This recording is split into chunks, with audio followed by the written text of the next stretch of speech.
আজকের যারা শহীদ হয়েছে 5ই আগস্টে, কেন বলতে হবে এই সরকারকে? কেন বলতে হবে এই সরকারকে? এই সরকার তো আমাদের সরকার। এই সরকারতে আন্দোলনের মধ্যে ফ্যাসিবাদকে বিতাড়িত করে এই সরকারকে ক্ষমতায় আনা হয়েছে। কয়জন?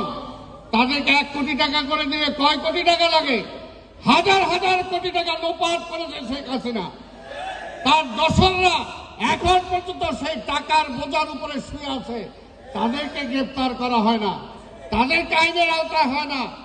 এইখানে কারণটা হলো ওইটাই, কারণ যে 17-18 জন উপদেষ্টা বানাইছেন, 2-1 জন ছাড়া আর কেউ তো সে আন্দোলনের সাথী ছিল না, আন্দোলনের সাথী ছিল না, ওই বৈষম্যের শিকার ছিল না।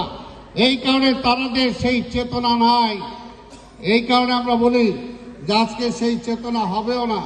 পরিষ্কার। পাশাপাশি আমরা দেখি যে আজকে ষড়যন্ত্র হয়, আজকে সচিবালয় দখল করার চেষ্টা করা হয়। আজকে আমরা দেখি, আজকে যখন এইবারের মতো দুর্গাপূজা বাংলাদেশে কখনো এত শান্তিপূর্ণ হয় নাই। আমাদের নেতা তারেক রহমান নির্দেশ দিয়েছেন পাহারা দিতে হবে। তারপরে সেই দুর্গাপূজার সময় এত শান্তিপূর্ণ হওয়ার পরেও ভারত থেকে প্রচার করা হয় হিন্দুদের নাকি রক্তের হোলি খেলেছে বাংলাদেশ। এই যে ষড়যন্ত্র, এখন হাসিনা সেখান থেকে হুমকি ধমকি দিয়ে বেড়ায়। আমরা কতটুকু তার প্রতিবাদ করতে পারছি? পরিষ্কার কথা, জাতীয় ঐক্য ছাড়া সেটা কখনোই সম্ভব না। তাই সেটাকে ধরে রাখার জন্য বলবো, এই সরকার যত দ্রুত সম্ভব আজকে যতগুলো সংস্কার করা দরকার সেই সংস্কার করে তারা নির্বাচিত জনগণের ম্যান্ডেট দিয়ে যারা ক্ষমতায় যাবে তাদের কাছে ক্ষমতা বুঝিয়ে দেওয়ার জন্য। এছাড়া কোনোভাবেই এই ষড়যন্ত্র থেকে আমরা বাঁচতে পারবো না।